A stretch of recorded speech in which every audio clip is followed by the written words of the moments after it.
Esse cântico de Colossenses, ele expressa uma das verdades da vida de Jesus, né? Que ele era Deus. E para nós talvez possa parecer algo simples, né? Porque nós ouvimos bastante isso, mas eu quero mostrar para vocês que nem sempre foi assim, né? Durante a história da igreja, em algum tempo, os irmãos tiveram muita luta para manter essa verdade de pé. E depois eu queria entrar com vocês a relembrar, porque muitas vezes quando a gente fala que Jesus é Deus, qual é o texto que vem na nossa mente? Alguém levanta e fala. João 1. Levanta, uma pessoa levanta e fala, bem alto.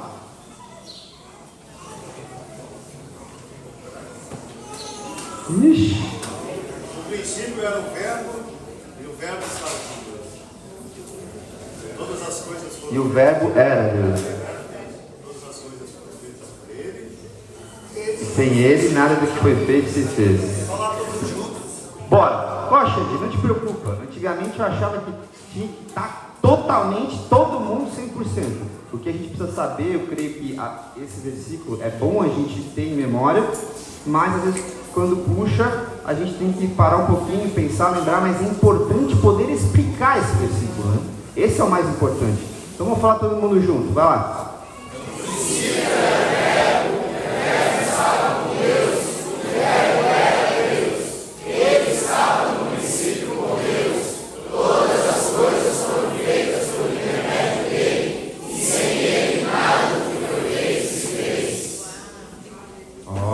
Parabéns! No final todo mundo sabia, viu?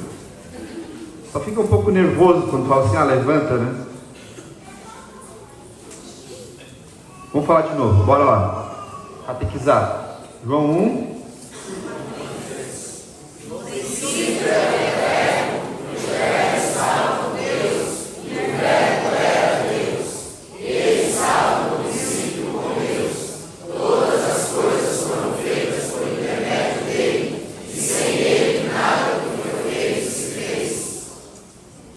Amém. Tem outro texto. Qual é o outro texto? Não fala, não pode, não pode. Boa. O que fala lá? Este é primogênito de toda a criação. Pois nele foram criadas todas as coisas. Nos céus, embaixo da terra.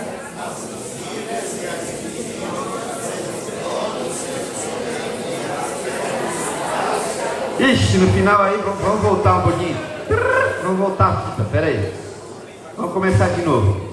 Este é a imagem do Deus invisível, primogênito de toda a criação, pois nele foram criadas todas as coisas, no céu, na terra e debaixo da terra, as invisíveis,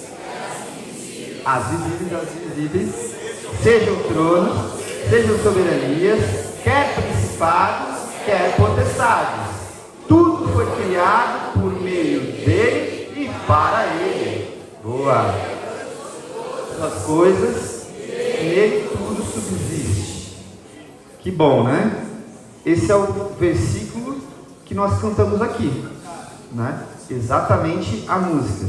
Quem não sabe, tem dificuldade de memorizar, sabe o que eu percebi? Que todo mundo quase cantou.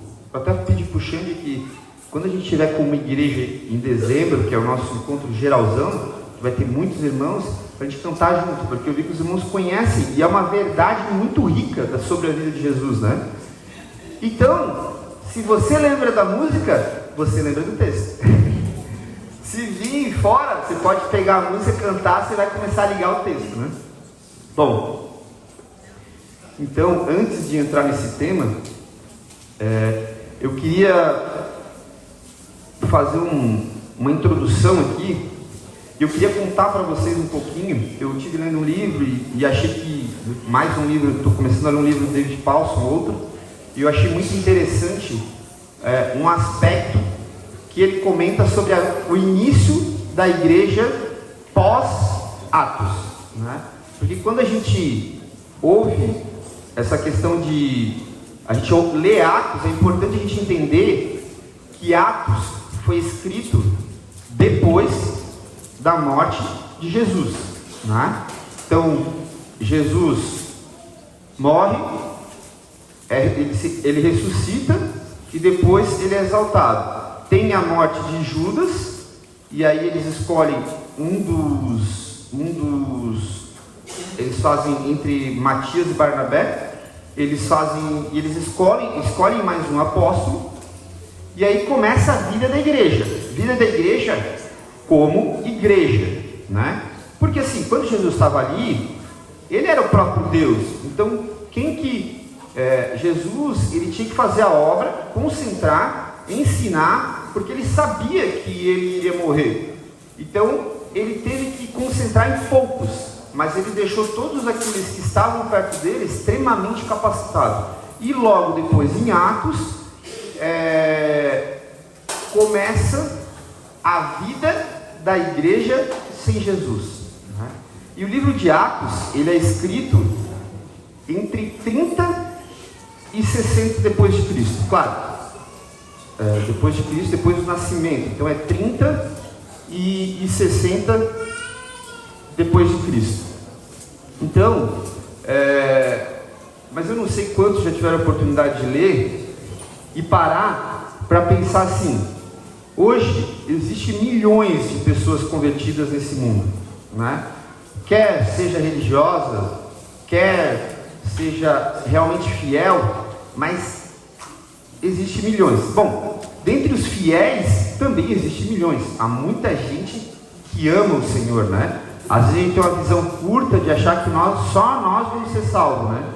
E aí eu vou repetir uma fala do Edmar, que se dependesse de nós aqui, e eu me incluo, o céu estaria vazio, né? Mas graças a Deus, por quê? Porque se a gente olha para as nossas cidades, uma cidade de 80 mil habitantes tem 60 irmãos, uma cidade de 200 mil habitantes tem 100 irmãos. Então, se dependesse única e exclusivamente de nós, e nós temos que reconhecer isso, é doloroso, mas é uma verdade, o céu estaria vazio. E Deus instituiu outros irmãos, né? Claro que no meio disso tudo veio uma bagunça espiritual, que é uma coisa que Satanás tem usado para confundir muita gente, né? Mas ainda assim existem muitos irmãos que não congregam conosco e que são irmãos que amam a Deus e são fiéis ao Senhor. Então, por que se passou tantos anos, né? 2.994 anos, né? Aliás, 1964 anos. Por que se passou tantos anos e a gente pode ter a mesma verdade que os apóstolos pregaram atrás, né? Porque muitos irmãos pagaram o preço de lutar pelas verdades do Evangelho, né? Senão, a igreja já estaria perdida. Hoje o que nós saberíamos era balela e um monte de heresia e um monte de filosofia, mas muitos irmãos, a história é repleta de irmãos que morreram, de irmãos que sequer são citados em qualquer texto ou escrito, porque morreram em lugares terríveis, inóspitos, e que não tinha sequer um jornalista. Quantos irmãos saíram de centros, de seminários da época, pegaram um barco, foram para uma ilha e nunca mais voltaram, né? E não se sabe o que aconteceu, não sabe chegar lá se morreu, se fizeram discípulo. Quantos? São muitos relatos. Só que se esses homens não tivessem pagado um preço alto, muitas vezes com suas vidas, e o texto de Hebreus confirma isso, porque ele fala assim, que foram mortos a fio de espada, cerrados ao meio, decapitados, andavam errantes no deserto, enfim, né? Mas ele fala assim: homens dos quais o mundo não era digno. Às vezes a gente tem muita dificuldade, né? E eu não quero como carga, mas entender o poder de Deus na nossa vida. A gente tem muita dificuldade de renunciar a algumas coisas, né? E quando a gente olha para esses homens lá das Escrituras, a gente vê que os discípulos, a maioria deles morreram em prol do Evangelho, né? Os discípulos de Jesus, os apóstolos. E quantos, me lembrava ontem de Estevão, né? Estevão, um cara novo, foi lá, ele não abriu mão da sua fé. Ele poderia ter falado um monte de coisa. Ah, não, peraí, não é bem assim, mas Jesus tem espaço para isso, para aquilo. E Estevão morreu porque eles queriam implementar a cultura judaica dentro do cristianismo. E Estevão falou: não, aqui não. Resumindo, foi isso que aconteceu. Estevão falou: não, existe um só Deus, e é Jesus. E não tem como implementar nada de religião dentro da fé cristã. E o que fizeram com ele? Mataram ele, apedrejaram ele. Então, quando vai passando depois mais anos, a igreja é repleta de homens que a gente nem sabe, não imagina, que morreram por causa do Evangelho. Morreram. Outros foram presos por causa do Evangelho. Outros foram espancados por causa do Evangelho. Outros foram separados da sua família por causa do Evangelho. Outros morreram de doenças por causa do Evangelho. Era muito comum, eu não sei se vocês sabem, né? Mas eu acho que 1500, 1600 por ali, era muito comum que as pessoas morressem de infecção. Imagina assim, tu teve uma dor de dente. Imagina, os caras escovavam o dente, né? Não tinha como escovar o dente, talvez tinha alguma coisa, mas não tinha um negócio higiênico o que poderia acontecer? Dá uma dor de dente. Como é que a gente tem dor de dente e tem uma infecção? O que a gente faz hoje? Farmacinha e compra um antibiótico. Como é que é o nome do antibiótico lá? O azitromicina. Enfim, compra um antibiótico, põe para dentro e o que acontece? Ele tem a função de matar a bactéria e quebrar a infecção. Antigamente não existia um remédio. Milhares, eu creio que milhões de pessoas morreram por uma bobeira. Eles iam para um lugar bem no final, lá do mundo, e aí eles iam tentar montar pregar o evangelho, fazer discípulo, e o cara com 27, 32, 35, morria. Se não morria ele, morria a esposa. Se não morria a esposa, perdia um filho, 2, 3, porque não tinha um comprimido que combatia a infecção. A infecção se alastrava, generalizava e o cara morria, né? Por isso que quando tinha as guerras, na época nos Estados Unidos, do Arizona, Texas, aqueles lados ali, né, que eles tinham uma guerra do sul contra o norte, né, que os Estados Unidos tem muito a história da guerra do sul contra o norte. Tinha muita gente que morria, porque o que acontecia? Eles tomavam um tiro, às vezes na perna, às vezes no braço. O que os caras faziam? Eu acho que naquela época nem tinha ainda a morfina. Eu acho que não tinha, tá? Eu acho que era eles pegavam um serrote e serravam a parte que o cara tinha que amputar, entendeu? Serrava a perna, serrava o braço, tomou um tiro aqui, serra o braço. Por quê? Porque os médicos na época, eles não sabiam que tinha que lavar a mão para mexer nas feridas. Coisa interessante, né? Então, muita gente morreu em prol do Evangelho, para que nós recebêssemos o Evangelho que nós recebemos hoje. Glória a Deus pela vida desses irmãos. Glória a Deus. Irmãos que pagaram o preço. Irmãos que realmente tomaram sua cruz, renunciaram sua vida. E graças a Deus por esses irmãos, porque hoje nós podemos ter o verdadeiro Evangelho, porque eles pagaram o preço alto.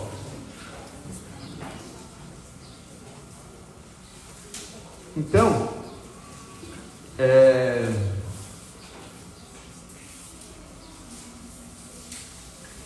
uma das coisas, né? Uma das coisas que fez com que o Evangelho crescesse muito Eram algumas situações físicas, algumas coisas que proporcionavam, né, que o evangelho crescesse naquela época, depois de 60. As estradas, que os romanos permitiram o acesso direto ao mundo mediterrâneo, uma língua em comum, porque como o inglês hoje é falado, o grego era muito falado em toda a região, então eles tinham facilidade de conversar, porque eles iam para tal lugar e conversavam, falavam, era igual ao inglês, então muita gente falava. Havia paz, né? Por quê? Porque a igreja, a Roma, ele instituiu paz sobre todo aquele povo. Tem até um termo que se usa que chama Pax Romano, né? Eles instituíram paz, eles conseguiram trazer paz naquela época. Eles podiam viajar de um país para o outro sem ter documentos, então não tinha essa burocracia que era hoje, não precisava de passaporte, não tinha os policial federal igual o Edson que fica tentando deixar a gente não sair do país. E apesar que o Edson me levou a acampamento para fora que o amigo dele não queria deixar. Em muitas cidades maiores, né, e até em algumas menores, havia grupos de judeus que já conheciam o Antigo Testamento e estavam dispostos a ouvir, né, que foi a parte dos judeus que não endureceu o seu coração e se dispôs a ouvir, e muitos deles se converteram, e todo o império estava moralmente e espiritualmente enfermo. Não tinha nenhuma religião que funcionava, religião entre aspas, né? Mesmo com esses fatores positivos, eles tiveram um feito espantoso, porque naquela época eles conseguiram, com poucos anos, converter 6 milhões de pessoas. Em poucos anos, 6 milhões de pessoas já tinham se convertido a Cristo.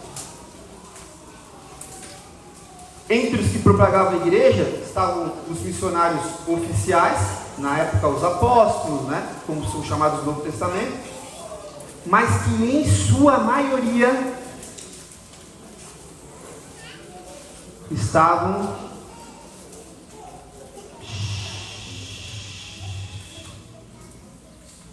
homens comuns, igual eu e vocês. Sabe quem que era? Quem Deus usava? Não era o apóstolo. O apóstolo foi uma ferramenta útil. Não era o profeta. Não era o evangelista. Não era o pastor. Não era o mestre.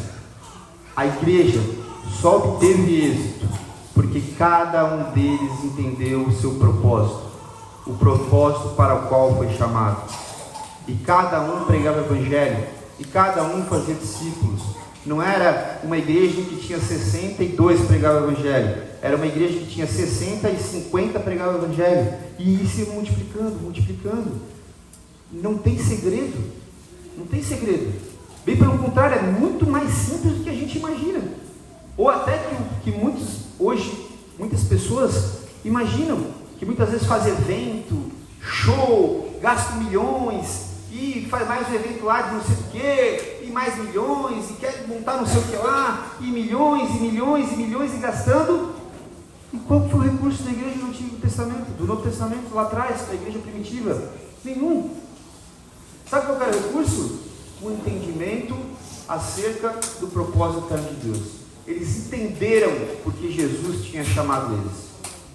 Eles não estavam preocupados, provavelmente trabalhavam, tinha os mais ricos, tinha os mais pobres, tinha os que trabalhavam mais, os que trabalhavam menos. Imagina, 6 milhões. Desses 6 milhões, 5 milhões e 900 mil, no mínimo, trabalhavam. Porque não teria nem como sobreviver a igreja se não fosse assim, né? Aliás, trabalhava não. Quem fica integral na obra também trabalha, né? Mas tinham trabalhos seculares, tinham que trabalhar.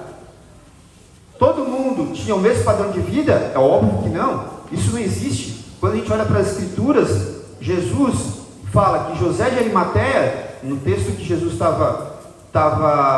quando Jesus morreu na cruz, a Bíblia fala que um discípulo de Jesus, que tinha muitas posses, ele tinha comprado uma tumba, e foi essa tumba que Jesus foi Você sabia que para ter uma tumba era alguém que tinha muito dinheiro, né? Não sei se vocês já pesquisaram sobre isso, mas era alguém que era rico. E José de Arimateia era um cara rico. E Deus usou a vida de José de Arimateia para poder botar Jesus no túmulo, né? Então, tinha todo tipo. Tinha o pobre, tinha o escravo, tinha o rico, tinha o romano, tinha o judeu, tinha todo tipo de gente, né? Mas cada um entendia o propósito eterno de Deus. E a igreja crescia. A igreja, se a gente pegar 1 Coríntios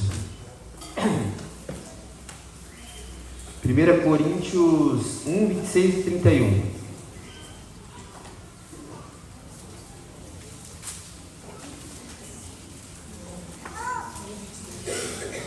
1 Coríntios 1, 26 e 31.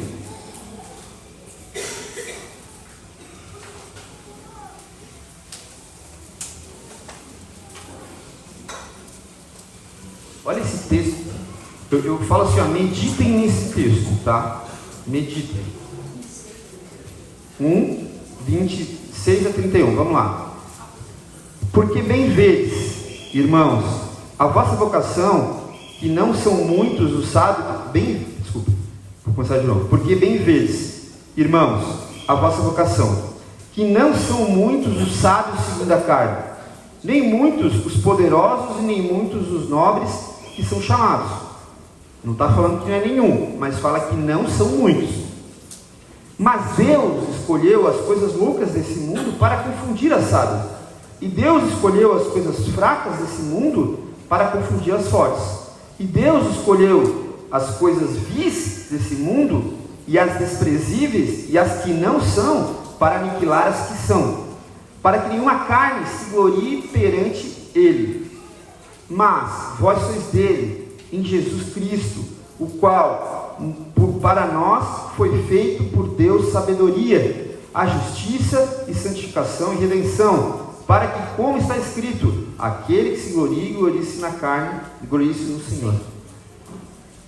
Aqui o texto está falando assim que não importa se o cara fez doutorado, se o cara fez mestrado, se o cara tem 1 milhão na poupança, 50 milhões, se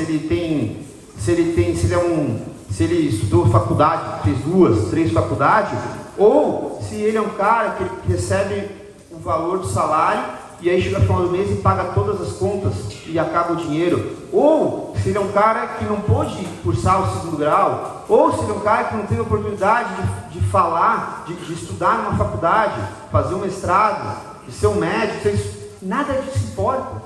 Nada disso importa. O que importa é a revelação que nós temos de Jesus Cristo. É o propósito eterno de Deus sendo guardado em nosso coração e externado através das nossas vidas. É isso que importa. Então, vocês veem que a igreja não teve uma influência de homens poderosos. O crescimento da igreja não foi um homem político que chegou lá, vamos dar a mãozinha aí, pão, ó, abre aqui, abre lá, nada. Foram homens simples e também os mais cultos que entenderam o propósito de Deus. Eu estou falando essas frases várias vezes porque é uma coisa que eu acho que a gente precisa ter na cabeça, assim, nos confrontar de vez em quando, né? Seguimos. Precisa dos médicos para chegar aos médicos. Claro, exatamente.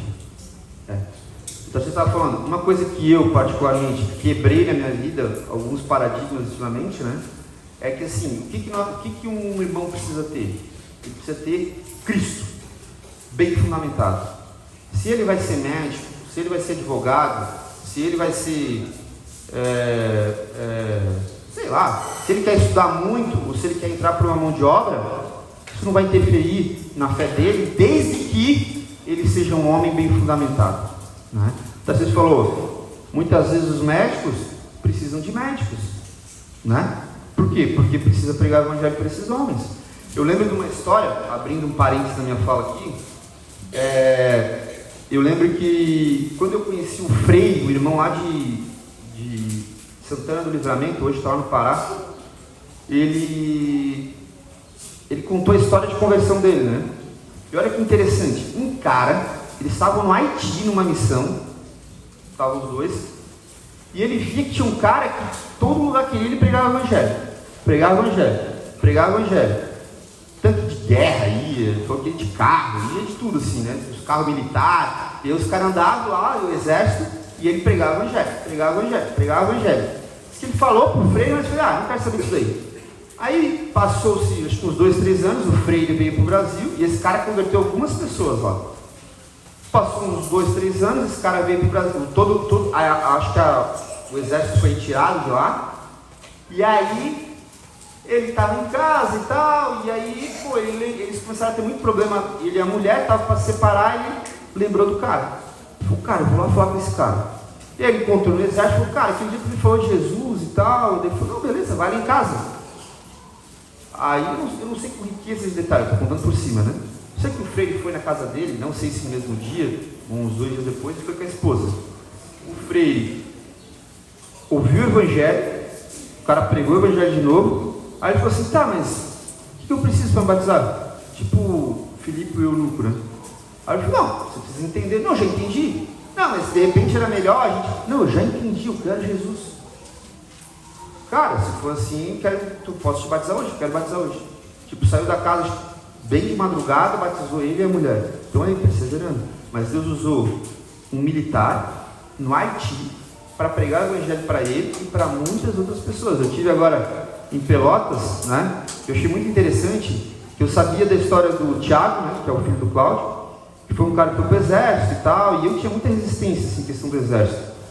E aí, mas eu já sabia que o Tiago tinha ganhado 2, eu lembro que 2 de certeza no exército. Ele tinha pregado, são 2 irmãos muito preciosos, o Renan e o Wesley. E o Wesley hoje é uma ferramenta, assim, está indo agora para uma cidade lá, creio que vai ser bem útil. E aí um dia que eu fui na casa do Breno, eu achei interessante também, porque o Breno falou, tu não quer vir aqui em casa e tal? Aí eu pensei que ele ia tirar um tempo comigo, ele acabou de chegar lá, tinha um monte de gente. Aí eu comecei a conversar, tinha um cara que era do exército, que era o cozinheiro do exército, que o Breno pregou o evangelho no exército, e tinha um outro cara que era um contato, que também era, que ouviu o evangelho no exército. Então assim, disso que você está falando, né? Nós precisamos, claro que com conselho, dependendo de Deus, orando, conselho dos irmãos, mas talvez em algum momento a gente foque muito na estrutura e pouco no trabalho de fé na vida do irmão. Porque assim, a maior garantia que eu tenho de que o irmão não vai se afastar da fé é o tanto de Jesus que ele tem no coração dele. Porque se eu pegar esse cara que tem pouco Jesus e deixar ele numa escolinha de futebol, ele vai se afastar, né? Então o que a gente tem que produzir? Jesus, a vida é obra de Jesus, lê, ora, jejua, clama, pede, experiência com Deus, volta de novo, e oração, e leitura, e fala de Jesus, e vida é obra de Jesus. É isso que a gente precisa ter. Nós precisamos ter, e os mais novos precisam ter. Entendeu? Então a gente tem que levar os irmãos à formação de discípulo. Volto também hoje vendo, eu não sei se foram erros, mas a gente vai aperfeiçoando, né? Hoje eu estou muito mais focado naqueles que estão comigo, em levar a doutrina para que eles pratiquem, aliás, levar eles a Jesus. A oração, a busca, a meditação, né? Tem as apostilas, e aí todo mundo leu, orou, meditou, não lemos, oramos, aí você vê riqueza, porque os irmãos passaram a semana orando, meditando, buscando. O que gerou isso neles? Fé, posicionamento sobre a vida de Jesus. E aí, eu preciso tratar muito menos os galhos, né? Eu não preciso ficar toda hora cortando galho, porque a raiz está sendo bem hidratada. Lembra? Ele é como uma árvore plantada junto ao ribeiro, que no devido tempo dá o seu fruto, e cuja folhagem não murcha. Que beleza essa palavra, né? Manos, se nós não buscarmos a Deus, ninguém vai buscar a Deus por nós. Não existe chance disso. Eu falo para ti, para todos, se a vida de vocês com Deus está ruim, se vocês não têm lido, se vocês não têm orado, não têm buscado a Deus, procurem os irmãos, porque vocês vão morrer. Não tem como alguém que não tem relacionamento com Deus, intimidade com Deus, perseverar na fé. Ele pode ficar no meio da igreja, porque a igreja é um monte de gente que ama, que cuida, que anima, mas quando Jesus voltar, ele vai dizer: nunca te conheci. As crianças, lembrem que a vida de vocês não é só brincadeira. Eu falo para a galerinha lá de casa, né? Não é só brincadeira. Brincadeira. E aí, vocês estão orando? Dificuldade. E eu falo dos meus, né? Para orar junto com os amiguinhos. Mas para jogar futebol, meu Deus.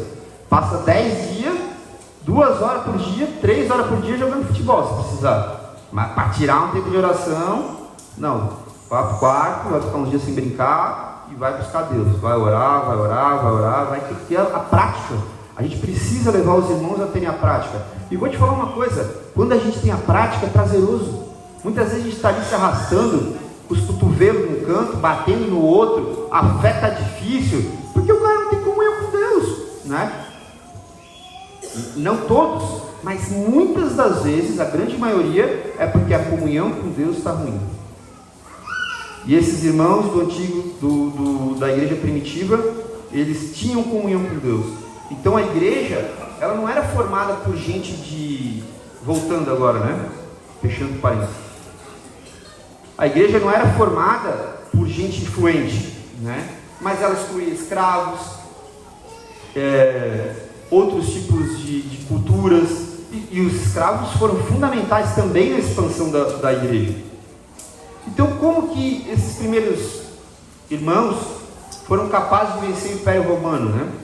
Sem edifício, já pararam para pensar? Sem edifício ou sede denominacional, sem recurso financeiro. O que é recurso financeiro? Como que eles conseguiram isso? Eles compreenderam que teriam que travar 3 batalhas importantes. Assim, enfrentaram todas elas nos 4 primeiros séculos, e cada uma delas saíram vitoriosos.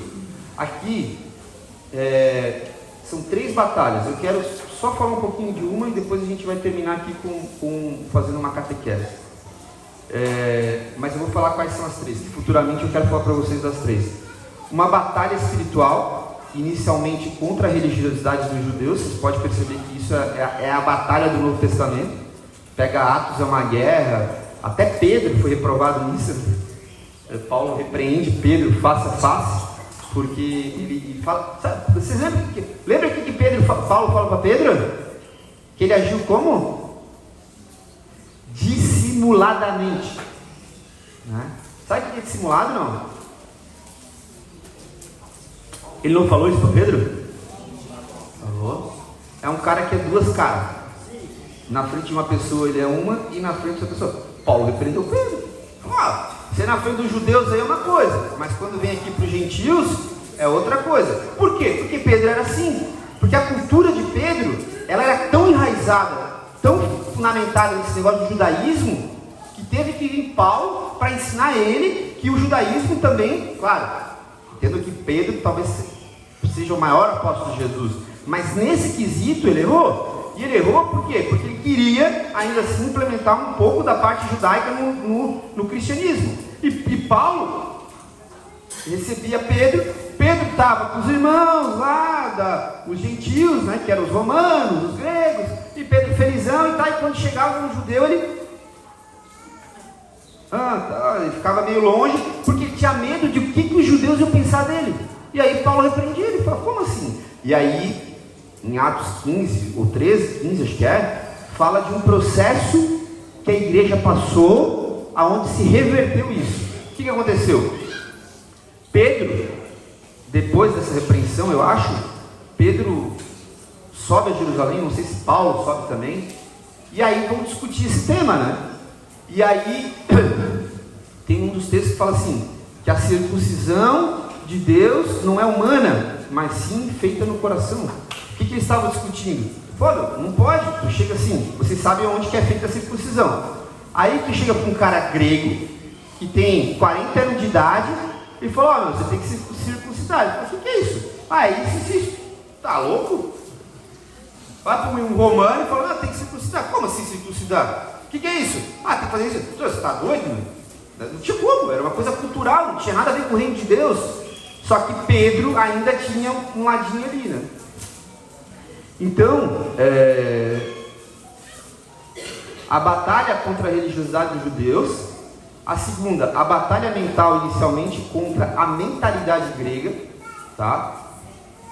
Foi foi terrível, porque a igreja, brevemente, a igreja entrou por esse caminho.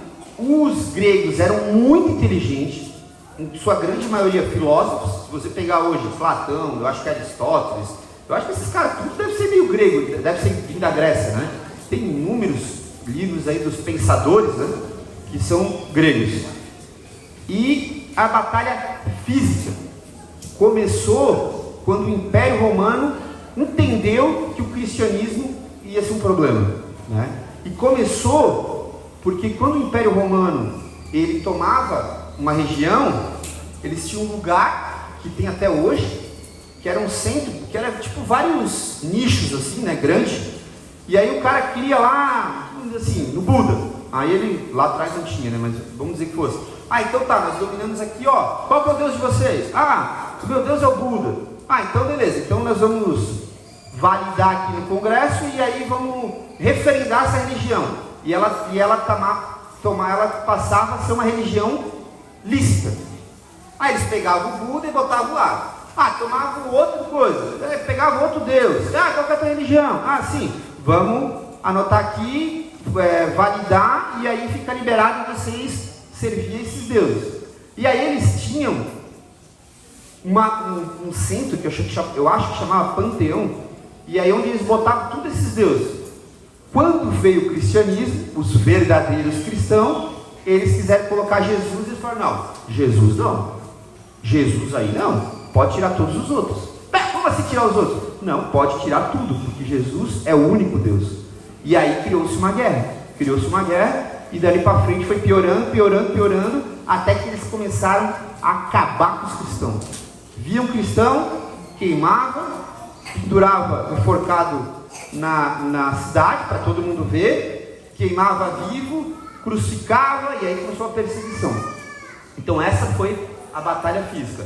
Então temos a batalha da religiosidade, inicialmente contra os judeus, a batalha mental, inicialmente contra a mentalidade grega, e a batalha física, inicialmente contra romanos.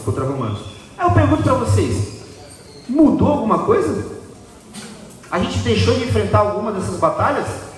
A física? Mas muitos irmãos enfrentam a batalha física, né? A igreja não mudou nada. E é importante a gente olhar para trás e ver como foi o passado, para ver o resultado do passado, para que a gente possa até copiar o modelo hoje, ver como estamos, para poder ver o resultado que temos, para poder ver aonde queremos estar e o resultado que nós queremos atingir. Então é importante às vezes conhecer um pouco da história desses irmãos, como que foi feita a obra, como que eles foram. Uma batalha espiritual, inicialmente contra os judeus, uma batalha mental, inicialmente contra a mentalidade grega, e uma batalha física, inicialmente contra os romanos. De novo, uma batalha espiritual contra a religiosidade dos judeus, uma batalha mental, inicialmente contra a mentalidade grega, e uma batalha física, inicialmente contra os romanos. Na batalha física, o inimigo é declarado. Sabemos, né, onde estamos e estamos cientes do que vamos sofrer. Essa é a melhor batalha pensando na parte espiritual, né? Por quê? Porque essa você sabe de onde está vindo, sabe para onde quer levar, então você já se prevê como resistir, né? Sabemos que desse lado estamos do lado oposto, aquilo que você defende. Você defende sua posição e essa batalha é evidente, embora também seja difícil. Ela é um pouco menos difícil, mas é muito difícil. Mas a batalha que nós precisamos enfrentar é a batalha pela mentalidade. né, espiritual. E hoje é a maior dificuldade que nós enfrentamos. A igreja, a igreja primitiva, ela travou uma forte batalha contra isso, falando da mentalidade dos judeus, querendo implementar o cristianismo, e também contra os gregos, lutando pelas filosofias que eles adaptaram na fé. Uma das filosofias que os gregos falavam, eles começaram a estudar, e eles falaram uma frase, definiram uma frase, os pensadores: tudo que é matéria é ruim, tudo que é espiritual é bom. Aí, de início, eles não viram problema nisso. Sabe onde isso foi parar? Que Jesus não era Deus, porque ele era matéria. Isso é uma mentalidade que ainda existe, tá? Jesus é um homem bom, querido, um baita de profeta. Quando vai falar, Jesus é muito jóia, mas ele é Deus? Não, é o filho de Deus e tal. Vem uma enrolação no meio e o cara diz que Jesus não é Deus. Sabe o que você está dizendo com isso? Que Jesus foi um impostor, porque ele mesmo assumia como Deus, né? Ele mesmo se assumia como Deus. Uma das questões pelas quais lutaram ressurgiu nos tempos de hoje, como uma religião. Sabe qual chama? Testemunha de Jeová. Tem que falar, não tem o que. Não creem que Jesus é Deus, eles não acreditam. Essa história você vai ouvir. Esses dias eu estava conversando com um testemunha, aí eles foram lá em casa, um cara muito querido, um amigo meu, é um jardineiro lá, eu gosto muito dele, mas aí ele começou a falar e tal, eu falei, não vou nem entrar, aí fiquei ouvindo. Aí daqui a pouco eu entrei para casa e falei, não vou deixar esse cara falar, voltei. E aí comecei, peguei, olha, e eu vou te falar uma coisa, não é difícil confrontar o testemunho de Jeová, é só você ter a apostila 1 na cabeça, porque fala da criação, fala de como o homem, Deus fez o homem, e quando Deus fez o homem, Jesus estava junto, porque ele disse, façamos. Então Jesus estava com Deus, depois vem para cá, Filipenses 2, 5 a 8, Colossenses 1, 20, 16, 17, enfim, João 1, 14, João 1, de 1 a 3, e o verbo se fez carne, habitou entre nós, cheio de graça e verdade, no final, você estava em 2 ou 3, não, beleza, vamos trabalhar. Mas a gente tem que confrontar, é uma heresia, é uma afronta contra o nosso Senhor. Isso é uma afronta. A gente tem que entender que tem muitos irmãos de fé, mas tem pessoas que querem afastar o homem de Deus. Independente se a intenção delas é maligna ou não, a pregação delas é do diabo. Qualquer pregação que negue que Jesus Cristo não é Deus, é demoníaca. A gente tem que lutar para que essas pessoas possam ouvir do Evangelho verdadeiro, que converte, que Jesus é Deus, que ensina que Jesus veio para a terra como homem. E muitas vezes a gente olha e fala assim, mas é uma religião. Que religião? Não tem nada a ver com aquilo que Jesus pregou. Nada a ver, nada. E a gente fica assim, mas também são nossos irmãos. Não são irmãos, não partilham da mesma fé. Em muitas outras religiões, eu estou citando uma aqui, não partilham da mesma fé, não partilham. Na igreja, na carta de João, a primeira, a segunda, a terceira carta de João. Se nós olharmos na primeira carta de João, na segunda e na terceira também, João fala muito sobre esse assunto. Todo aquele que não reconhece Jesus como Filho de Deus e como o próprio Deus, este é o anticristo, né? Então aquele, no caso da testemunha de Jeová, eles não reconhecem que Jesus é o Filho de Deus, que é o próprio Deus. Logo, eles são o anticristo. E estão espalhando essa mensagem para muitas pessoas, né? Aí nós temos que ter um argumento para contrapor, né?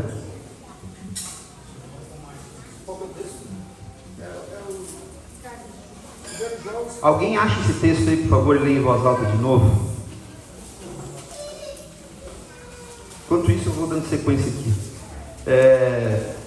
Então, apresentar-se em nome de Cristo, esse é o problema. Por quê? Porque se um homem vem e fala assim, olha, eu tenho um Deus que é Satanás e eu quero falar para ti, sai, está amarrado, sai daqui, não fala comigo, né? Não vai falar isso? Eu queria falar sobre a minha religião, eu sou budista, sai fora. Esse é o perigo que se expressa. Mas sabe qual que é o problema? O problema é que se ele vem em nome de Jesus Cristo, afirmando que essa é a nova teologia, ou uma nova moralidade, ou um novo evangelho, ou um novo cristianismo, devemos declarar: não existe um cristianismo novo, ele sempre vai ser antigo. Não existe nada novo. A gente não tem espaço para criar em nada novo. E lutar pela fé, uma vez foi confiado todos aos santos. Então foi por isso, achou, Lucas?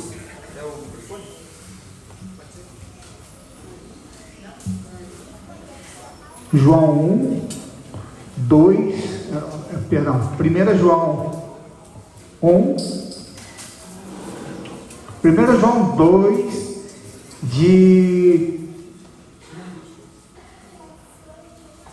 21 até o 23, né? Não vos escrevi porque não saibais a verdade, antes porque a sabeis, e porque a mentira alguma jamais procede da verdade. Quem é o mentiroso, senão aquele que nega a Jesus Cristo, que Jesus é o Cristo? Este é o anticristo, o que nega o Pai e o Filho. Todo aquele que nega o Filho, esse não tem o Pai. Aquele que confessa o Filho, tem igualmente o Pai. Vou anotando os textos. A segunda epístola de João, no versículo 7, que diz, segundo João 7, que só tem capítulo 1, né, amados? Então, versículo 7. Porque muitos enganadores têm saído pelo mundo afora, os quais não confessam Jesus Cristo vindo em carne. Assim é o enganador e o anticristo.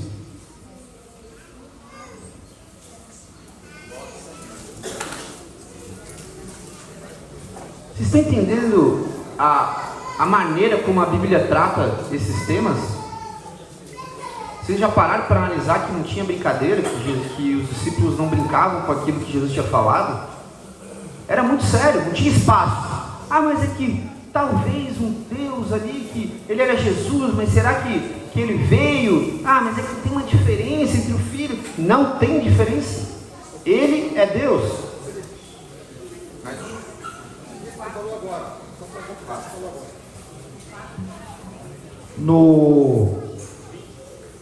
Ainda na segunda carta, no 10 e 11, diz assim: se alguém vem ter convosco e não traz essa doutrina, não recebais em casa, nem lhe dei as boas-vindas, porquanto aquele que lhe dá boas-vindas faz-se cúmplice das suas obras más.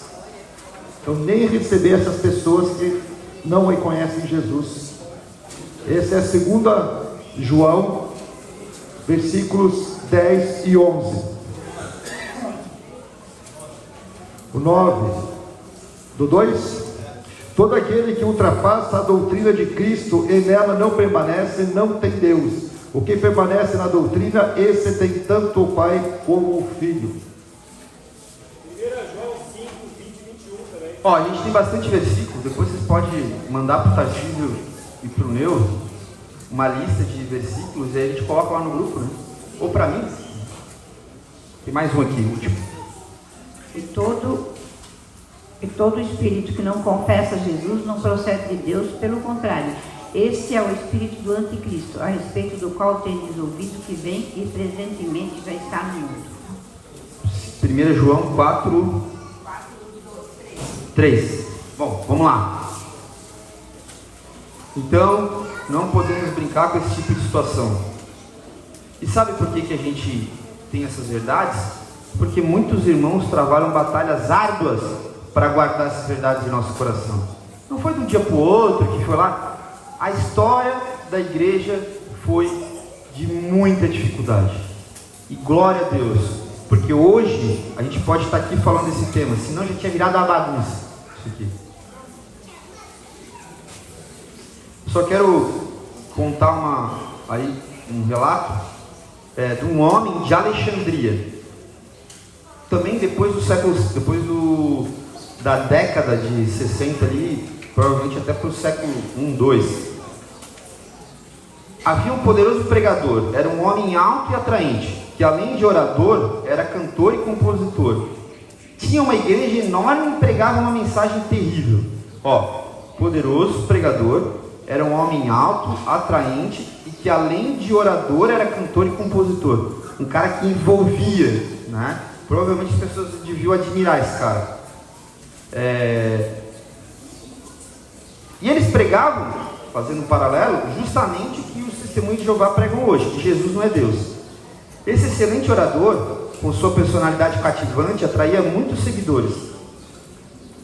Lembre-se que a primeira batalha mental contra o gnosticismo, contra os gregos, confrontava a ideia de que Jesus não era totalmente um homem, porque depois eles chegaram a entender de que Jesus era um homem, aí eles foram para uma outra linha. Se a matéria era mal e Jesus era matéria, então ele não era um homem, ele era um fantasma, um espírito, entendeu? Que não pode, porque vertia sangue dele como que do espírito. Olha como uma coisa é louca, né? E tu pensa assim, mas como é que crê nisso? Isso começa a entrar, e daqui a pouco tem milhares, daqui a pouco tem milhões de pessoas acreditando. O nome desse homem era Ário. Suas heresias invadiu a igreja como uma onda e uma mania. Outros pregadores começaram a proclamar que Jesus não era plenamente Deus. Olha só, outros pregadores pegaram o que ele falou e já começaram a proclamar a mesma coisa, que Jesus não era plenamente Deus, que ele havia sido criado por Deus. Olha que coisa sucinta. Não, Jesus não é Deus, Jesus não é Deus, mas ele foi criado por Deus. É uma coisa que, se a pessoa não estiver bem fundamentada, entendendo a sua fé posicionada, daqui a pouco, eu estou falando, a grande maioria eu creio que não, mas tu acha que uma pessoa que vai para a igreja há 10 anos, não lê a Bíblia, não ora, não vai ser enganada por isso, aí o pastor vem com essa mentalidade, muda, 90% vai entrar na mesma onda.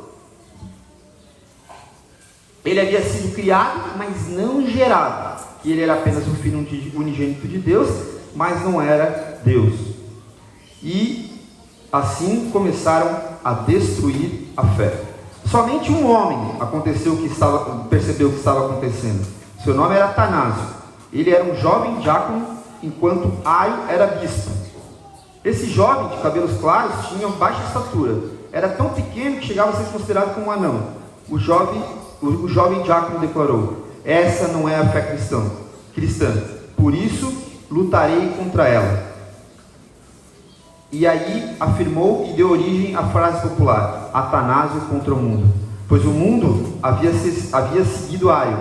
Atanásio, porém, decidiu levantar-se e enfrentar essa batalha. Jesus é, ao mesmo tempo, totalmente homem e totalmente Deus. Portanto, por mais atraente e popular que seja o pregador, se ele afirmar que Jesus não é totalmente Deus, seu objetivo é destruir a fé. Como Jesus pode unir o homem a Deus se ele não for totalmente o homem e totalmente Deus? Essa é a simples verdade que Atanásio compreendia. Vou falar sobre um outro tema que entrou no meio da igreja: divórcio e recasamento. De 10 congregações, eu me arrisco a dizer que 9, eles acreditam que o cara pode separar e casar de novo. É um tema que foi sutilmente... Qual é a base desse tema? Não existe base bíblica. Eu já estudei isso umas 20 vezes. Não existe base bíblica. Porque no mesmo tempo, no mesmo texto, que Jesus fala, em caso de adultério, a palavra já não é bem essa, mas vamos até manter, pode separar. Jesus fala assim: aquele que casar com a repudiada comete adultério, e aquele que repudiar a sua mulher e casar com outro também comete adultério. Fechou. Não existe possibilidade para um novo casamento. O casamento é um. O homem se separou, ele tem que ficar sozinho durante a vida inteira. A mulher também. Qual que é a base para isso? emoção. Nossa, mas vai ficar a vida inteira. E os filhos? E a mulher? Coitada! E ele construiu uma família com outra mulher? Coitada da outra mulher? Não sei. É difícil, é sofredor, a gente tem que ter cautela, tem que amar, tem que servir, mas amar também é falar a verdade, em amor. E outros temas.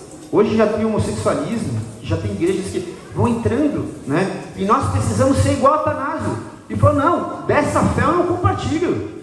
Dessa fé eu não compartilho. Eu quero lutar contra aqueles que falam essas mentiras no meio da igreja, que estão enganando muitos por causa da sua fragilidade, da sua debilidade. Muitos são enganados por isso. Bom, e para finalizar, temos mais 30 minutos. Eu queria rever um estudo, então, sobre um pilar fundamental que é Jesus é Deus. É uma pregação que tem no podcast, no Fundamentos, né? Então, quem quiser ler, é a lição 6. Lição 6. Mas eu queria repartir de novo com vocês o que eu li e dei uma meditada. Jesus é Deus. Como é possível Deus forte não ser Deus? Ou o Pai da eternidade não ser Deus? Ou a encarnação de Jesus, sua morte, ressurreição e sua exaltação? Nisso consiste a essência do Evangelho. Disso depende o resgate do propósito eterno de Deus. E sobre isso é o que nós vamos falar agora. Primeiro texto, Isaías 9:6.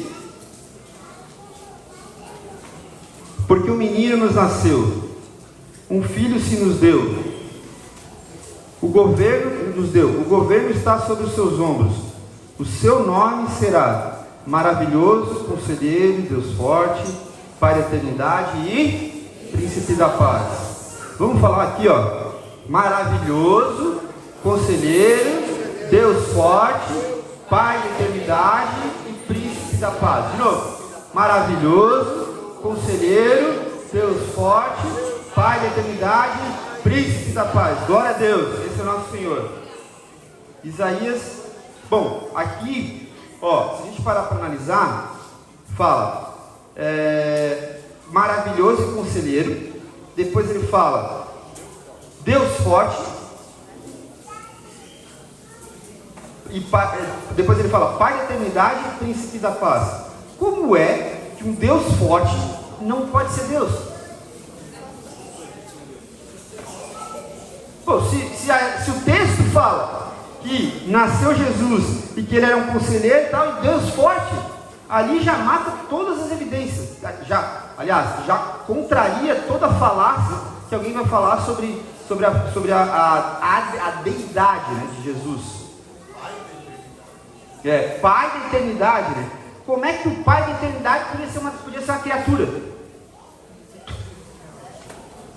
Mas a gente ouve, tá? E ouve bastante. Por isso que eu estou te falando. Pega umas denominações aí e você vai ver que tem milhares de pessoas que seguem, ou milhões. Oi? A palavra de dizer raiz. Por não conhecer as Escrituras e nem o poder de Deus. Aí o povo de Bereia, o que fazia? Conferia. Os bereanos eram os mais nobres do que os de Tessalônica. Por quê? Porque eles conferiam as Escrituras. Que falta hoje Com certeza. é confortável ouvir, sentadinho aqui, ó. Cheio daquilo, basta.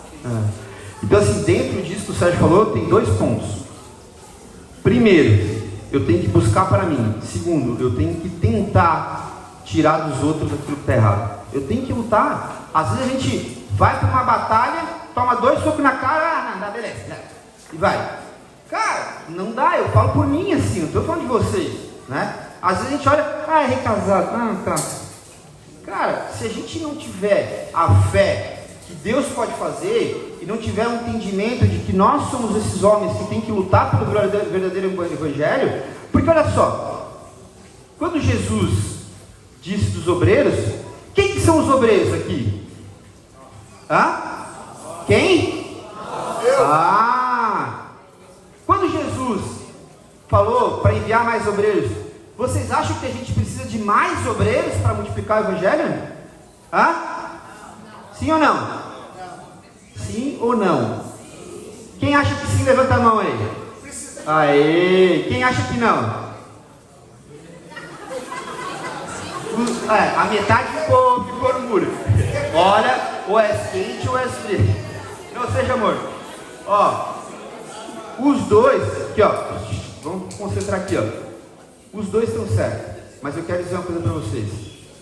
Que se cada um de vocês entenderem o evangelho e trouxerem com afinco para a sua vida, proclamarem o evangelho e fazer discípulo, a gente não precisa de muito mais obreiro para fazer. Porque se cada um de vocês, hoje a igreja tem mais ou menos uns 500 membros, se cada um ganhasse um ano, uma vida, daqui um ano nós teríamos 1000. No segundo ano nós teríamos 2000. No terceiro ano, 4000. No quinto ano, no quarto ano, 8000. No quinto ano, 16.000. No sexto ano, 32.000. No sétimo ano, 64.000. No oitavo ano, 128.000.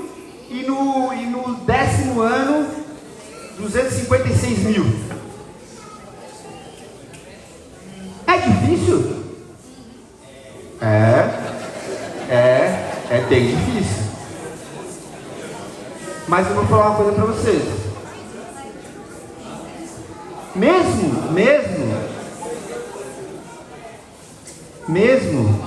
que a gente não atinja um por ano, um cada 3 anos, a conta vai para 50.000 pessoas. Sabe o que isso demonstra? Que nós temos obreiro que não trabalha. É isso, é a verdade. Tem um monte de obreiro que não trabalha. Desculpe, mas é a verdade. Porque se a gente... Lembra da frase que eu falei que se dependesse de nós o céu estaria cheio? Se estaria vazio? Estaria vazio. Porque a gente não tem capacidade de ganhar um discípulo em 3 anos. Né? Então assim, pregar o evangelho para alguém se converter em 3 anos. Então, ou a gente não pode falar mal dos irmãos de fé, de algumas denominações, assembleia, porque lá pelo menos tem mais a galera. E aí vai para a Batista, tem mais a galera, desde que não vá contra aquilo que Jesus ensinou. Mas glória a Deus, porque tem irmãos lutando da mesma forma que a gente, porque senão, se dependesse de nós, o céu estaria vazio. Então a deidade de Jesus, a palavra deidade, né?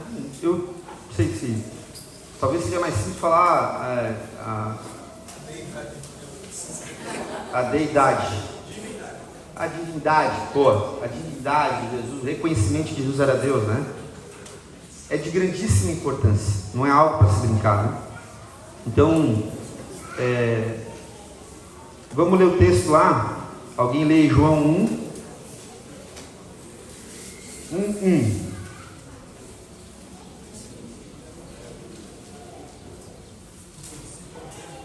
É tão importante que ao longo da história, Satanás sempre tentou confundir o entendimento dos homens quanto à pessoa de Jesus. Se ele consegue inverter o pensamento do homem quanto à divindade de Jesus, pronto, ele está satisfeito. E a gente tem que cuidar. Ele quer dizer que Jesus não era divino, ele era uma criação, né? Um ser especial, superior aos anjos, aos homens, mas apenas uma criatura, não o próprio Criador. E essas grandezas, elas visam, muitas vezes, através de Satanás, roubar a grandeza de Deus e de Jesus, né? E a glória de Deus através de Jesus também, né? Lembra de João 14? Quem pode lembrar de João 14? Eu falei agora há pouco.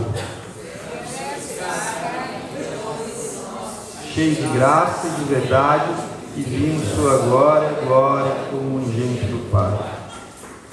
Cheio de graça e de verdade, se fez carne, habitou entre nós. Tem alguma dúvida?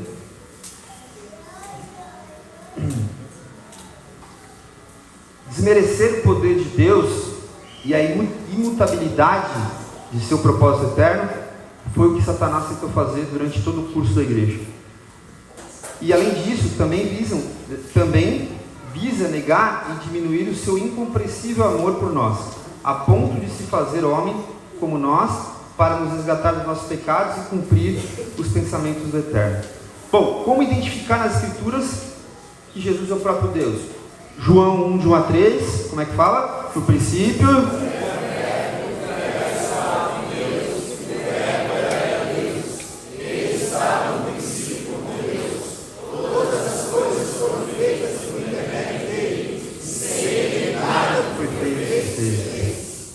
Jesus era Deus ou estava com Deus, né? Alguns separam isso para dizer que pode vir essa pergunta, né? Não, mas Jesus estava com Deus ou Jesus era Deus?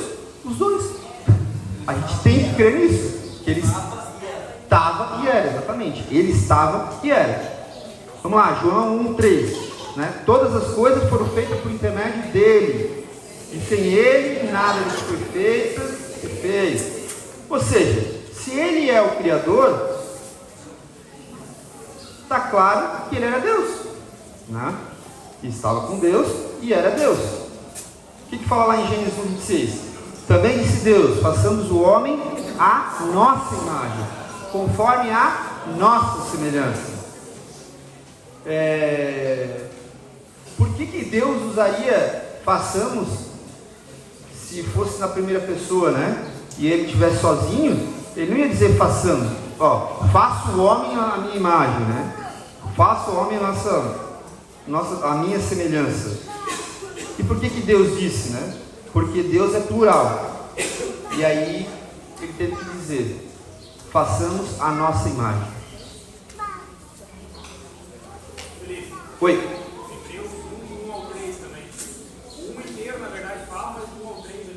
Pode ler alto aí. Havendo Deus antigamente falado muitas vezes e de muitas maneiras aos pais pelos profetas, a nós falou nesses últimos dias pelo Filho, a quem constituiu o herdeiro de tudo, por quem fez também o mundo, o qual, sendo o resplendor da sua glória e a expressa imagem da sua pessoa, e sustentando todas as coisas pela palavra do seu poder, havendo feito por si mesmo a purificação dos nossos pecados, assentou-se à destra da majestade nas alturas. Boa. Ele continua ali, mas ele fala o capítulo inteiro sobre isso. Boa. É isso que eu quero, levar vocês a terem uma explanação completa sobre a vida, sobre a divindade de Jesus. Até eu tenho dificuldade de falar essa palavra deidade. Por quê? Porque quando alguém vir falar para vocês têm que ter firme pulso. Fala, não, Jesus é Deus por causa disso. Em João fala, João de 1 a 3, em João 14, e fala no texto Hebreus 1 ao 3, a gente nem lembra, não lembrava desse texto. E aí a gente tem que anotar isso aqui e ter força, firmeza para afirmar aquilo que é a tua convicção. Mas se eu não conheço, como é que eu vou estar convicto numa coisa que eu não conheço? Aí eu chego lá, João de 1 a 3. Não, mas a Bíblia fala que João de 1 a 3, Jesus era Deus. Aí o cara fala, tá, mas e como é que está falando aqui que Jesus estava com Deus e Jesus era Deus? Pois é, nunca tinha pensado nisso. Não, a gente tem que ter subsídio. Vão para casa, meditem, leiam.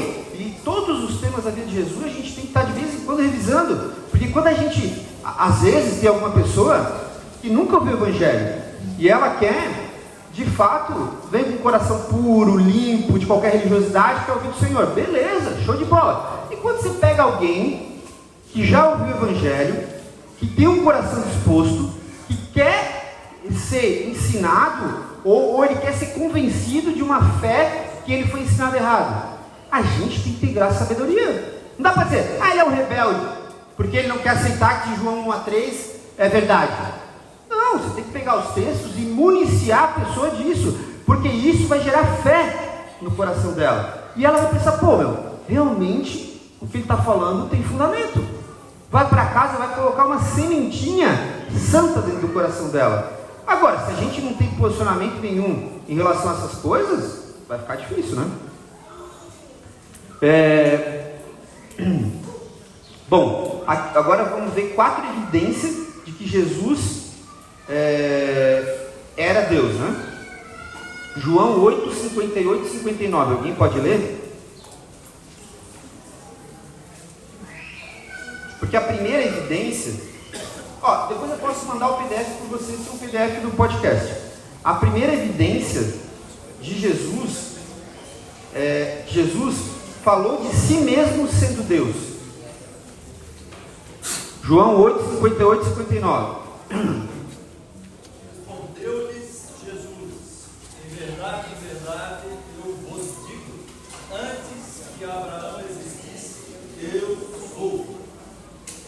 Então pegaram pedras para atirarem nele, mas Jesus se ocultou e saiu de perto.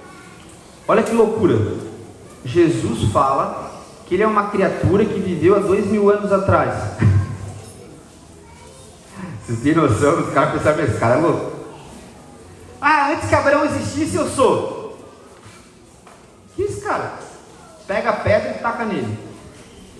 Toda a vida. Pode falar, Marcelo. Esse eu sou aqui tem um significado ainda mais, né? Porque para eles lá, quando falava eu sou, está se vendo a Deus. Então, mas você está falando que o eu sou tem um significado ainda maior, porque, por exemplo, na tradição judaica, o eu sou significa o próprio Deus, né? É isso? O quê? Ah, isso. Desculpa. Deus falou a Abraão, o que eu falei? Ah, não, isso. Não, desculpa, corrigi, né? E Deus falou a Abraão e eu sou. Isso. Isso. É. Então, mas o que Jesus estava dizendo ali? Que há 2000 anos ele já existia, né? Então, os caras, toda vez, vai perceber isso, que Jesus se comparou com Deus, eles tentaram fazer alguma coisa com Jesus, porque o judeu não aceitava. Por exemplo, se Jesus tivesse dito, antes que Abraão existisse, eu era, seria diferente, né? Mas não foi assim. Êxodos 3, 13 e 14.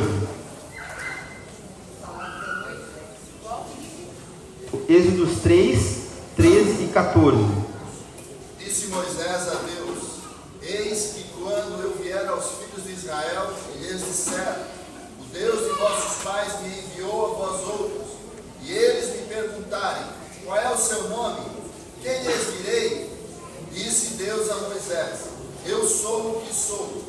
Disse mais: assim dirás aos filhos de Israel: eu sou, me enviou a vós outros.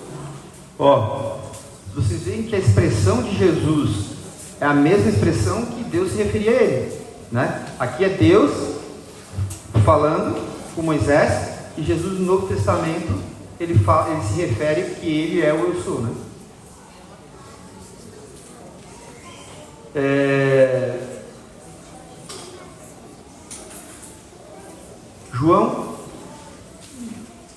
João 8, 28. Vamos ler de novo João 8, 28. Acho que já leu, né? Sim. Porque na realidade os judeus, eles identificaram, na cabeça deles Jesus estava blasfemando, né? Porque ele estava dizendo que ele era Deus. Então eles pegavam pedra e queriam atacar em Jesus. Quem que achou aí João 8, 28? Disse-lhe, pois, Jesus: como levantar do Filho do Homem, então sabereis que eu sou, e que nada faço por mim mesmo, mas falo como o Pai me ensinou. Isso. E ó, outro texto, né? Ninguém vem ao Pai a não ser por mim, né? Se Jesus fosse um homem, ele não poderia dizer ninguém vem ao Pai a não ser por mim, né? Se Jesus fosse apenas uma criatura, ele também não poderia dizer ninguém vem ao Pai a não ser por mim. Ali em Êxodo 3, o batismo meu, na continuação, ele diz assim, ó, no versículo 15, lá no final: este é o meu nome eternamente, e assim serei lembrado de geração em geração. Qual que é o texto? Eu sou. Êxodo 3, Tá. 15 lá no final do versículo. Show.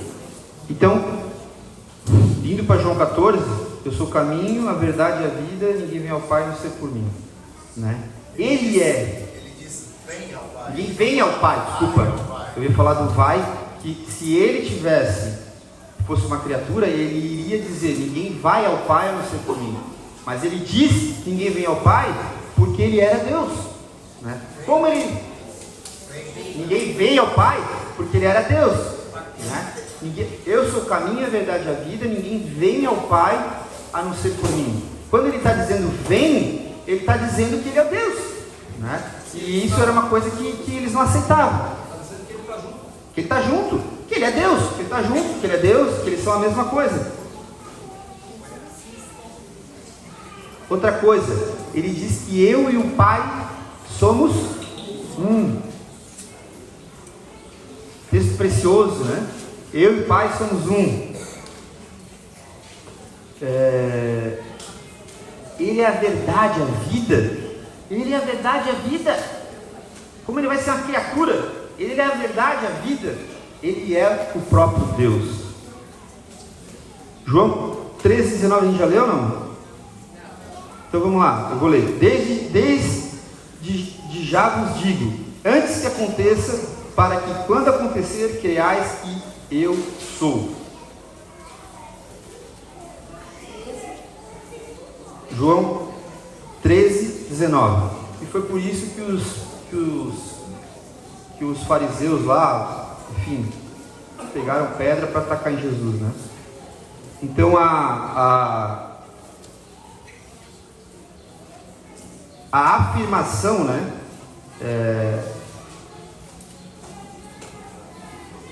que Jesus dava sobre si mesmo, sendo como Deus, é a nossa primeira evidência. Segunda evidência, o ensino dos apóstolos. Colossenses 2, do 1 ao 2. Quem que achou aí pode ler. Vou ler aqui. Gostaria, pois, que soubesses quão grande luta venho mantendo por vós, pelos laodicenses, e por quantos não me viram face a face, para que o coração deles seja confortado e vinculado juntamente em amor, e eles tenham toda a riqueza da forte convicção do entendimento, para compreenderem plenamente o mistério de Deus Cristo. Colossenses 2,9. Porquanto nele habita corporealmente toda a plenitude e toda a divindade. Segunda evidência, os apóstolos afirmavam que Jesus era Deus. Atos 20, 28. Quem achou e pode ler. Vamos dividir um pouco aí. Atos 20 e 28.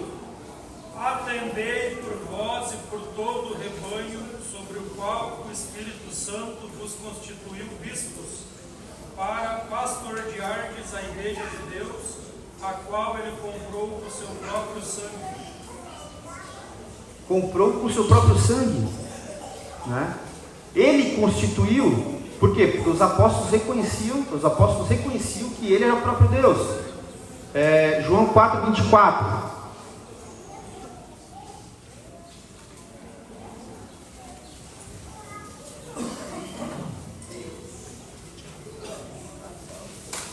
Mulher samaritana, bora lá, 4:24, rapidinho, para a gente finalizar.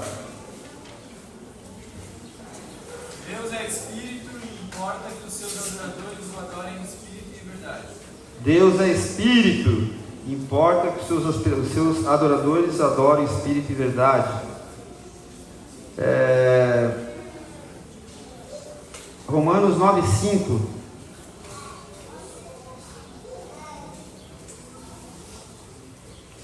Lembra que quando Jesus, em Lucas 24, 39, Jesus, ele aparece em carne, e os discípulos acham que ele é um fantasma, né? E ele coloca o dedo lá, e fala, coloca a mão, né, nas feridas, e eles colocam, Tomé inclusive, né? Então, um homem que havia morrido, ressuscitou e estava lá. Tanto que eles não acreditaram, né? Pô, como é que pode estar vivo, né? Esse era o Deus. Isso por quê? Porque espírito não tem carne, né? Se fosse assim, né? Quando o texto lá fala que Deus comprou com o seu próprio sangue, alguém pode dizer que lá está falando de Deus, né? Mas Deus não tem sangue. Não. Ele é espírito. Então alguém pode dizer que Deus comprou com o seu próprio sangue. Alguém pode querer afirmar que lá está falando de Deus Pai. Mas Deus Pai é Espírito. Então, como é que Deus poderia derramar o sangue, né, como a gente viu lá em Atos 20, 28, se ele fosse o Espírito? Ou se ele fosse, enfim, se ele fosse o Espírito, né, como alguns dizem aí. Romanos 9,5: deles são os patriarcas, e também deles descendente o Cristo, segundo a carne, o qual é sobre todos, Deus bendito para todos sempre. Amém. 1 Pedro 2, 1 e 2: Simão Pedro, servo de apóstolo de Jesus Cristo, 1 Pedro 2, do 1 ao 2. Simão Pedro, servo e apóstolo de Jesus Cristo, aos que conosco obtiveram fé igualmente preciosa na justiça do nosso Deus e Salvador Jesus Cristo. Mais um texto que afirma: graça e paz vos seja multiplicados no pleno conhecimento de Deus e de Jesus nosso Senhor. Aqui é uma expressão clara que dá para a gente entender que ao mesmo tempo eles são um e que ao mesmo tempo eles são dois, e essa tem que ser a nossa fé. Pronto. Por quê? Porque primeiro ele fala Deus e Salvador Jesus Cristo, depois ele fala Deus e de Jesus nosso Senhor. 1 Pedro 2, do 1 ao 2. 2 Pedro 2, do 1 ao 2? Estou no errado. Pode ser.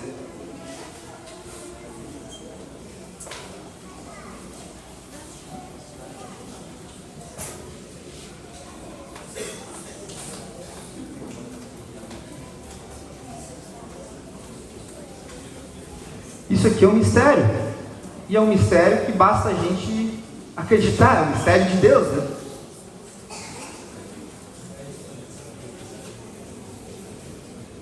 João 5,20, quem achar aí pode ler.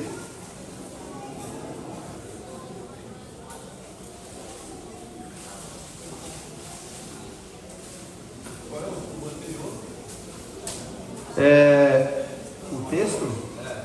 2 Pedro, é isso? 1, 2, né? 2 Pedro 2, do 1 ao 2, certo? Hã?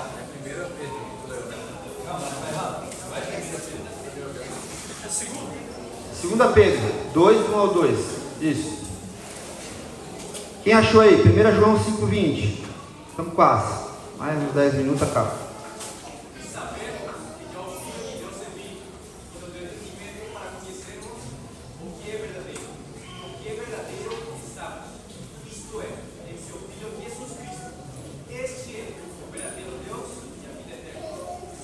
Então, primeira evidência, Jesus se apresenta como Deus. Segunda evidência, os apóstolos o apresentam como Deus. Terceira evidência, algumas designações e títulos atribuídos a Deus Pai são também atribuídas a Jesus. Vamos lá. Apocalipse 21, 5, 7. Eu vou resumir aqui. Tudo está feito, aqui vou ler do começo. É aquele que está sentado no trono, eis que faço novas todas as coisas. Disse, eis que faço nova todas as coisas. E acrescentou, escreve, porque essas palavras são fiéis e verdadeiras. Disse-me ainda, tudo está feito. Eu sou o Alfa, o Ômega, e o princípio e o fim. E a quem tem sede, eu darei graça da fonte da água viva. E o vencedor herdará essas coisas e lhe serei Deus, e ele me será filho. Depois, Apocalipse 1, 17 e 18. Jesus se apresentando da mesma forma. Quando vi, caí aos pés como morto. Porém ele pôs sobre mim a mão direita, dizendo, não tem mais, eu sou o primeiro e o último. Aquele que vive,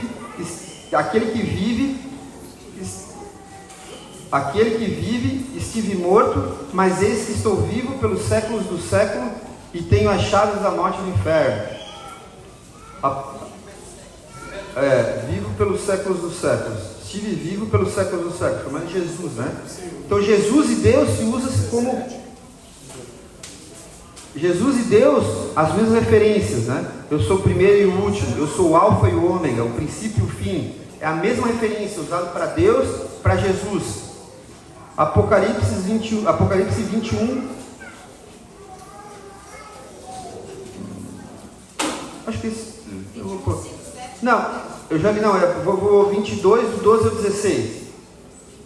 E eis que venho sem demora, e comigo está o galardão, e que tenho para retribuir a cada um segundo as suas obras. Eu sou o alfa, o ômega, o princípio, o último, o primeiro, o último, o princípio, o fim. Bem-aventurado aqueles que lavam as suas vestiduras no sangue do Cordeiro, para que lhe assista e o direito à árvore da vida, e entre na cidade pelas portas. Fora ficam os cães, os feiticeiros, os impuros, os assassinos, os idólatras, e todo aquele que ama e pratica a mentira. Eu, Jesus, enviei o meu anjo para testificar essas coisas à igreja. Eu sou a raiz e geração de Davi, a brilhante estrela da manhã. Mesmo título que Jesus se apresentava, Deus também se apresentava. Eram os mesmos nomes, né? Apocalipse 21, do 1 ao 3. Vi novo céu, nova terra, pois o primeiro céu e a primeira terra passaram, e o mar já não existe, como se o mar já não existisse. Vi também a cidade santa, a nova Jerusalém, que descia do céu, da parte de Deus, ataviada como noiva, adornada para seu esposo. Então vi grande voz vinda do trono, dizendo: eis o tabernáculo de Deus com os homens, Deus habitará nele, com eles, eles serão povos de Deus, e Deus mesmo estará com eles. Nele não vi santuário, porque o Cordeiro, nela não vi santuário, porque o seu santuário é o Senhor, o Deus Todo-Poderoso e o Cordeiro. A cidade não precisa nem sol e nem lua para lhe dar claridade, pois a glória de Deus a ilumina, e o Cordeiro é a sua lâmpada. Glória a Deus.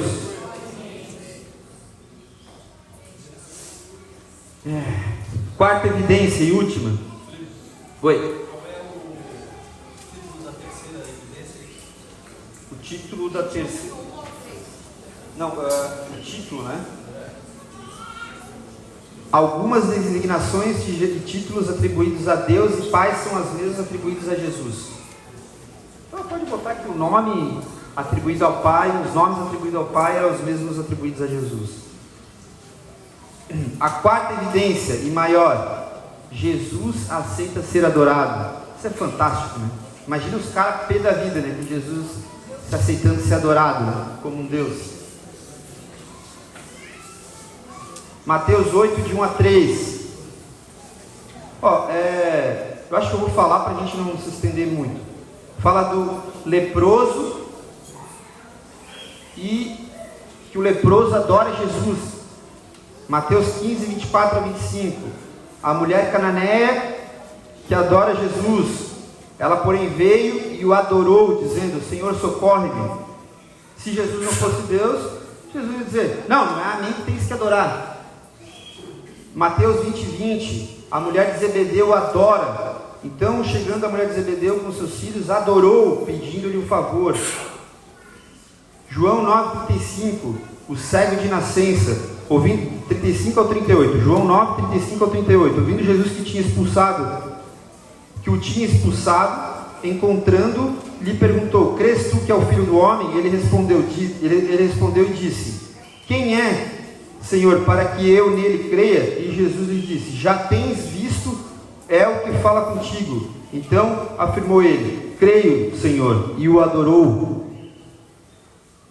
João 8, 26 ao 29. Tomé o adora depois de ressuscitado. Tomé se prostrou para adorar Jesus e ele aceitou.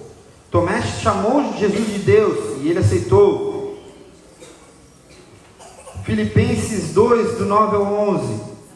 Pelo que também Deus o exaltou sobremaneira, ele deu o nome que está acima de todo nome, para que o nome de Jesus se dobre todo o joelho, nos céus, na terra e debaixo da terra, e toda língua confesse que Jesus Cristo é o Senhor para a glória de Deus Pai. Também nós devemos nos colocar de joelho para o adorar, porque Ele é Deus. Como Jesus aceitou ser adorado? Ou rejeitamos Jesus dizendo que Ele é um impostor, ou reverenciamos como Deus. Nenhuma pessoa ou criatura que aceita ser adorada como se fosse Deus merece qualquer credibilidade. Os que dizem que Jesus não é Deus, mas apenas um ser especial, a quem devemos honra e respeito, e a quem devemos ouvir e obedecer, o mediador entre Deus e os homens, na verdade deveriam desprezá-lo como impostor, porque é uma incoerência. Se Jesus não era Deus, Ele era impostor, Ele era um picareta, vamos dizer, que veio para a terra para falar um monte de mentira. Não tem como associar Jesus como um cara bom, um bom profeta, se Ele falou um monte de mentira. Não tem como. O cara que diz que Jesus não é Deus, ele não pode falar que Jesus era um homem bom, porque Jesus foi mentiroso na visão dele. Ele foi impostor. Esse texto que ele pensa hoje no homem, ele não explica, aceitou ser adorado. Filipenses 2, de 5 a 8. Ele não explica. Pelo que também Deus exaltou sobre ele. Não, ele fala que Deus o exaltou, né? Deus o exaltou, mas não explica. Aceitou ser adorado. Para que ao nome de Jesus se dobre todo o joelho. Como adoração? Mas é porque tem passagem na Bíblia que as pessoas iam até Jesus e adoravam. Pedro, quando foram adorar Pedro, se levanta porque eu sou um normal. Isso. Se Jesus fosse um normal, Jesus falaria também para aquelas pessoas: olha, levante porque eu sou um homem comum. Mas Jesus deixou, ele recebeu a adoração. É que todos esses textos aqui não está falando de uma adoração que aconteceu como uma história, mas que Deus confiou a ele que ele fosse adorado, né? E exatamente isso que o Marcelo falou, todas essas verdades, a gente não vê Jesus dizendo, não, eu não tenho que me adorar. Não, ele aceitava a adoração, porque de fato ele era Deus. Pode falar, Marcelo. Naquele texto de João, fala que você está falando aí, que ele fala, respondeu Jesus: se glorifico a mim mesmo, a minha glória nada significa. Ou seja, ele não se glorificava, mas ele recebia adoração. Adoração, isso. Amém. Amém, meus irmãos. Foi com uma igreja rica, né? Oh, coisa boa, a gente podia ficar a tarde inteira aqui e ia sair mais de 1000 versículos aí. Um falando uma coisa. Calma aí, levanta a mão, vamos lá. Lucas 24, 51 até o 51, 52. Lucas 24, 51 ao 52. Aconteceu que, enquanto os abençoava, ia se retirando deles, sendo elevado para o céu. Então, eles, adorando-o, voltaram para Jerusalém, tomados de grande júbilo. João 14, do 8 ao 10. Replicou-lhe Filipe: Senhor, mostra-nos o Pai, e isso nos basta. E disse-lhe Jesus: Filipe, há tanto tempo estou convosco e não vê aí, não vai dizer nada. Já estou ruim de olho ainda. Não creses em mim que eu... Disse-lhe Jesus: Filipe, há tanto tempo estou convosco e não me tens conhecido? Quem me vê a mim, vê ao Pai. Como dizes tu, mostra-nos o Pai?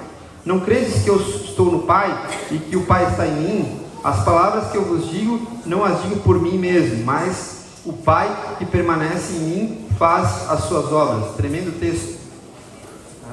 Anota aí, bora aí, o que mais?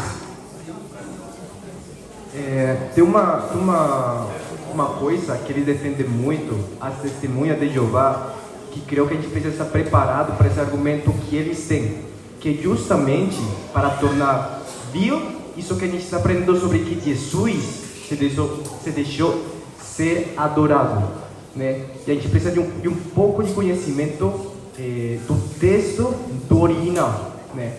O que eles falam, né? Tem pessoas que falam que, por exemplo, quando a gente lê na palavra a palavra adorar, na verdade, a tradução disso, eles dizem que seria, em lugar de adorar, seria honra, né? Ou uma pessoa que, por exemplo, presta grande valor à outra, né? Tirando o sentido de adoração como nós conhecemos. Então, tem pessoas que falam isso para justamente acabar com esse quarto argumento que é o mais forte, né? E como que a gente consegue ir contra esse argumento que eles dizem de que Jesus, na verdade, ele não foi adorado, mas que ele foi honrado, né? E justamente entendendo que, por exemplo, no grego, a palavra usada foi proskineo, né? E onde que a gente vê essa palavra sendo usada também, né? E justamente a gente tem que combater essa verdade conhecendo a própria palavra, né? Então, se a gente for ler, por exemplo, tem vários exemplos, eu vou citar um dos mais importantes. Em Apocalipse 22:9, ele fala assim: e disse-me, olha, não faças tal, porque eu sou conservo teu e de teus irmãos, os profetas, e dos que guardam as palavras deste livro, adora a Deus. E o que aconteceu? E eu, João, sou aquele que vi e ouvi estas coisas. E havendo-as ouvido e visto, prostrei-me aos pés do anjo que mas mostrava para o adorar. Ou seja, a palavra proskineo, que é do grego, foi usada justamente ali. E esses textos como esse comprovam de que verdadeiramente Jesus, ele não era apenas honrado, ele era adorado, né? Então, foi um argumento que eu vi e que creio que seria muito importante todo mundo ter ciência disso. Então, Jesus, ele aceitou ser adorado, ele foi adorado. Boa, isso é importante, o que o Davi falou, né? Por quê? Porque você pega um texto e aí o cara descontextualiza ele, né? Em cima de um argumento, porque no hebraico e tal. Só que tu pode pegar, muitas vezes, esses textos e olhar a mesma palavra em hebraico nos outros textos. E tu vai ver que confirma que nos outros textos ele não é usado como honra, e sim como adoração. Então, os textos que eles argumentam, eles estão errados. É a mesma palavra usada no grego. Então não tem como. Isso é importante. Eu acho que a gente tem que começar a evoluir para uma mente de mais sabedoria. Porque quando a gente olha para os discípulos, olha a marca que tem, né? Vendo que eram homens incultos e letrados, reconheceram que eles haviam estado com Jesus, né? Por quê? Porque mas eles continuaram iletrados e incultos? Claro que não, né? Não significa que eu nasci lá, que eu me converti, não pude estudar, não pude isso, não pude aquilo, que eu preciso me manter naquele nível de fé, ou até de conhecimento. Não, tem que buscar, evoluir. Por quê? Porque em algum momento a gente vai se deparar com situações que a minha fé precisa estar bem consolidada em cima das Escrituras. Senão, nós vamos ser homens fracos, que são facilmente derrubados do seu posicionamento. Mano, tem bastante texto, né? Eu acho que tem muito texto aqui. Eu pulei vários textos porque a gente ia ficar mais uns 20 minutos e eu não queria atrasar. Então, manos, o que importa, né?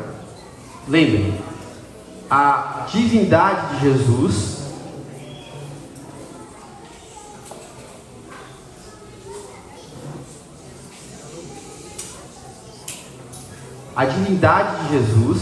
que é o tema segundo, complementando aquilo que eu falei primeiro, que é uma igreja forte, uma igreja que lutou pela sua fé, uma igreja que morreu pelas suas convicções, uma igreja que não deixou penetrar heresias, sofismas, fábulas, e isso teve muita luta mesmo. E hoje, nós somos a igreja que tem que lutar. Nós temos que lutar pelos nossos posicionamentos. Eu não estou falando para sair aí dando tiro que eu falo assim, que tu é isso, aquilo, não. Mas quando nós nos deparamos com uma situação que é contra as Escrituras, nós temos que nos posicionar na palavra. Nós precisamos. Que o Senhor nos ajude, né, a expandir o nosso conhecimento em Cristo Jesus, a nossa mente possa crescer, o nosso nível de conhecimento da palavra possa ser maior, mas para isso precisa ter aplicação. Se a gente não sentar, ler, orar, meditar, jejuar, vai ser complicado. Vai ser complicado. Não tem como, eu não lembro num texto da Escritura, pelo menos, que o cara não sabia falar nada de Jesus, e Deus foi lá e pá, colocou um monte de coisa nele. Vê que até os apóstolos, eles tiveram que ser ensinados por Jesus.